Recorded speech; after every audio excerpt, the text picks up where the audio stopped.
Francisco Rubalcava Jr. Thanks for coming in the studio again today. No, thank you for having me. Thursday, whatever day it is. I don't remember these days. They all roll together so close to the holidays. Yeah, I know. It's living day by day. I have like multiple transactions I got to close by next Friday. Awesome. Yeah. Oh, that's great. Well, they all came in like, the 9th. Yeah. 10th. It's like, can you close by the end of the month? I'll do my best. Yeah. I should be able to, but not everybody else is working as fast as I want to work. So right. Appraisers, you pay, hey, can you do a rush? They don't crickets. They don't get back to you. Yeah. Then we got the holidays too. That's what I'm talking about. Because of the holidays, there's, we got 2 days in between, one especially, but then the following weekend, that Friday, then you can only record in the morning. You can't record in the afternoon. There's just so many things. We'll see what happens. Yeah. Anyway, we were talking about, I think before we came on, where everything is. And I wanted to explain a thing. And I talked about this before. Usually whatever the 10-year note is, you can add like 150 to 160 basis points. And that's currently what the rates are. Okay. In history, it's closer to 300 basis points. And I was like trying to explain this to somebody the other day, that the reason it's such a huge difference is if I'm going to take a loan out, meaning that if I'm going to buy that loan from whoever originated, I'm going to keep it and make the payment, take the payment for so long. I don't want to buy it if I'm going to lose that in a year or 2 years because of potentially refinance. What does everybody say? Get a loan, refinance it in a year or 2 years. So somebody has to buy it. So they're getting this premium up front to buy that note so that they can understand that they're going to make some money on this if it gets paid off in a year or 2 years. Still, that's why there's a huge premium on them. When we get to a point where rates are steady for a little bit longer, and you're not going to see that refinance in a year from now or 2 years from now, you're going to see that kind of go away and go back to where it was, the 150, 160 basis points. And so that's what we'll start seeing more of. You follow me there? Yeah, I think so. That's why with VA and FHA right now, they're giving a little bit more for those people to go get those rates right now. Because I've seen those rates in the mid 5s, which is great. And there's going to be points involved, and the APR is probably, if let's say it was 5.75. Did I say that's what it was? No, I think it was like 5.6. No, hold on here. What did I say? Yeah. So, well, okay. So yeah. So here's the thing: the pools are so messed up. 6s are paying the same as 5s on certain things, and meaning the cost and the whole association with them. So you really have to look at the pools. But say that you're doing a 5.75 today, and the cost of that, your AP will probably be about 5.9 on that. So there's going to be some costs involved, like probably a half a point and discount points, and then you have your standard, escrow, title fees, all that stuff that goes into the APR. Right. So, but right now that's huge different. We were at 7.25 on FHA month and a half ago on average, right? I'm just saying what Fannie, Freddie, all those people were putting those numbers out, all those different places, that bureaus that put rates out and say, this is what we're seeing. We were there. It's a huge difference. And that's why we're starting to see more people come out of the woodwork going, I want to buy. Same with conventional rates. They're in, the 6s somewhere. And the reason I say that, because I don't know what your FICO score is. I don't know. There's so many things and I'm not supposed to quote rates out here unless I do an APR, and I'm not trying to, but the rates have drastically moved according to Fannie and Freddie. Right. Well, it's a big difference. And then we're not like, even though the rates dropped, things haven't like picked up as crazy as they should. Like right now, I think it's a great opportunity to be going out. You know why? Holidays, I would say. That, and also people don't know. Well, how long we were talking for years, well, that's 2 years, what's going on and this and that and what's going on, and people were like, what? Market didn't crash, right? And that's the thing too, and I still get that question, like, oh, what's going to happen, when is it going to come down, all that. I stay firm that I don't think it's going to come down. It's not coming down. It's not. The one thing that we have that we never had before is no inventory. Yeah. That's what was our saving grace. If people don't understand what the supply and demand rule, it's Econ 101. Whatever if there's a supply and there's more demand than the supply, there is there's a balance in pricing, and that pricing is going to go up. If there's more supply and less demand to sell that, they have to lower the cost to get rid of it. Yeah. That's the thing, though. Right now, people could still get credits. They could help themselves even more. Like, right this month, January is going to be different. February is going to stop, because right now you can get some credits. I have somebody buying a place, and they're getting 20 grand towards closing costs to buy some of it down. But you have to be careful, because conventional, if you're doing less than 10% down, the max you can get is 3%. Right.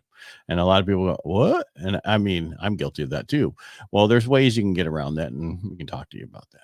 Yeah. I'm not going to say it on open airs and have the FBI call me. No, and that's the thing too about the other stuff I added there. No, it's simple. I know it's simple. And that's the thing too, right? Is like, that's why people need to like reach out to us, and they need to start. Now, like I always tell people, just get on a game plan. I mean, especially nowadays, the tools that we have, like soft credit checks, all that stuff. Yeah. It's a no-brainer. Like, get out there, find out where you're at. Right. Did you know that? So when people are looking, only 15% of the people are ready right now. So that means there's 85% of you that are not, they don't buy the moment they look. It takes them 3 to 6 months to a year. So looking now and getting ready is what you should do. So the plan to move forward. I know that's what we sound like a broken record, like we're trying to get you to get into a home. But if you don't get into a home, you're going to kick yourself in 5 years from now, or 4 years from now, or 3 years from now. Right. That's the biggest thing too, right? Is like, I mean, exactly like you said, it's not, I mean, obviously, we're getting our business out of it and everything, but like when we say these things, I mean, I stand firm on it. Like I tell my clients, like, that's my honest professional opinion. And I even said this on the last show, was that I've been doing this over 5 years now, and every time someone calls me to check in and see what's going on, it's never been that it's going down. It's never been that, there's times where I'm like, oh, it's calmed down, right? Like it's calmed down. There's like right now, there's opportunity to get credits. It's like you're saying, I don't know if it'll come that soon, right? Or like February, we're already going to be like within the craziness of not being able to get help, things like that. But it's very likely. I think it is likely, especially right now where we're currently with FHA somewhere around 5.5. That's higher the goal. It's higher than that, unless you want to pay 1 point. Yeah, it's higher. Right. Yeah. Which, I mean, if you're getting seller credits, who cares? Have the seller pay for it. Because if you wanted to, I mean, you could get in the 4.875 for 17 grand for that rate. I'm just kidding.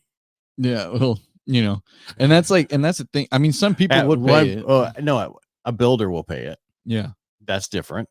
But for someone to take that money and buy the rate down, it doesn't make any sense.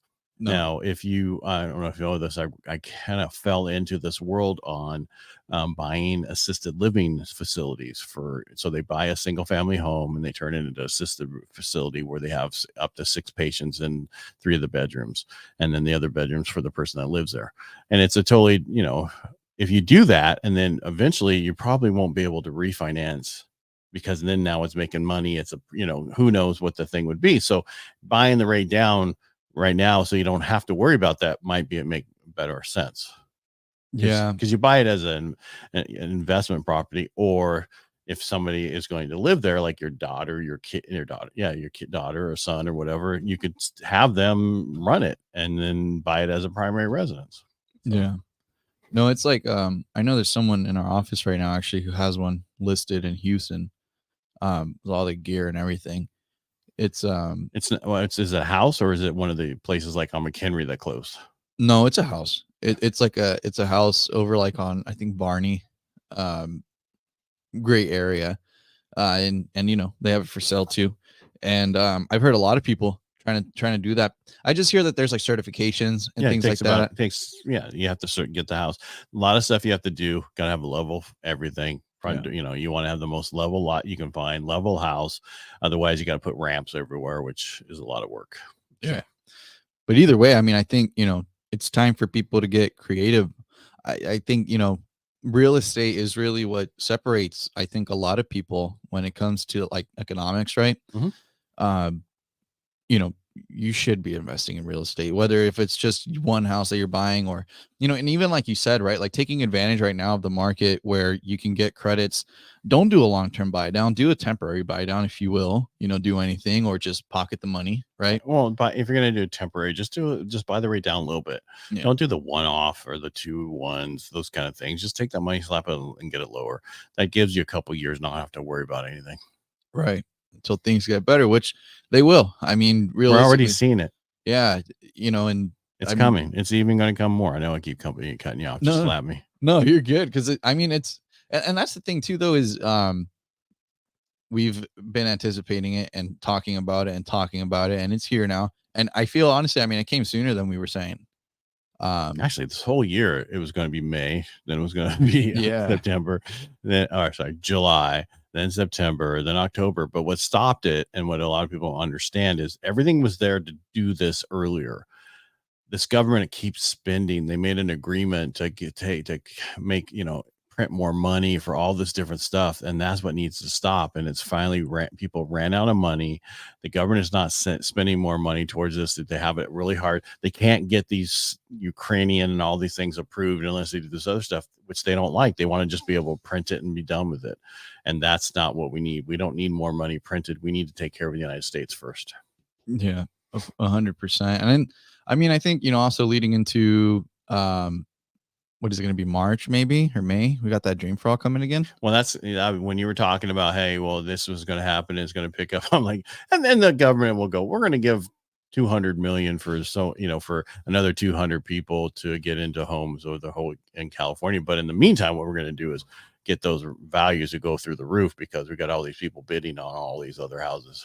Yeah, they're getting part of that equity, man. So it sounds like a scheme, right?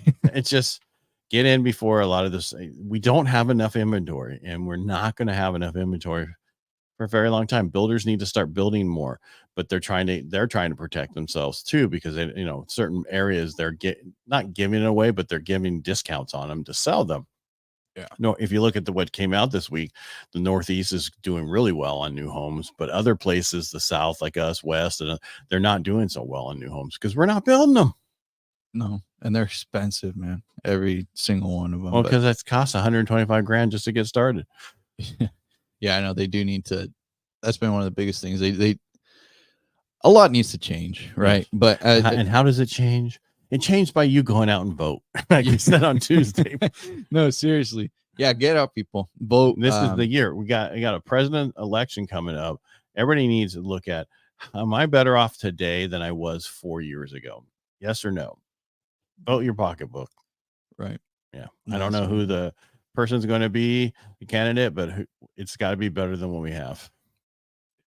And someone asked me, why do we need to make a change? I'm like, because and this was on a podcast last week. It's like having a ruly kid, right? You're raising a kid that's just ridiculously rude, just not paying attention to whatever. And if you don't correct that behavior, that person is going to grow up exactly like that and just keep doing that. That's what we have right now. We have some people who are so used to spending and don't care about how they're going to get the money. We need to make that change, And if we need to say, hey, you can't keep doing this, otherwise they're going to keep doing it, and we're going to be so much more in the hole. And you think inflation's bad now? Wait, it's going to come back. Right. All right, that's all I got, because I could be another 20 minutes talking about that same stuff. So listen to us. Happy holidays, because we're not here next week. Reach out. Think about what you want. Do you want to own a home? Do you want to keep renting? If you keep renting, you're going to be paying more for it in 5 years from now. If you buy a home now, you'll be paying less for it in 5 years from now. Right. There's your choice. Get out there, everybody. It's an investment. That means you're always got to. It's during 2020 through 2022. It's cheaper than renting. Oh, it's the same as renting. And now it's $500 or $1,000 more than renting, which is an investment in your future. And that's how it always has been, except for those 3 years. Right. So, yeah. Now, as a property manager said, the people that think that it has to pay itself off right away, they're not investors. The mindset needs to change. You as a buyer, if you want to be an investor, you need to understand that, again, exactly like Ed said, it was all fine and dandy when it was free. And then even when it was just a little less and all that, but now, but understand, those $500, You know, a lot of people, they just leave them in a savings account, does nothing for them.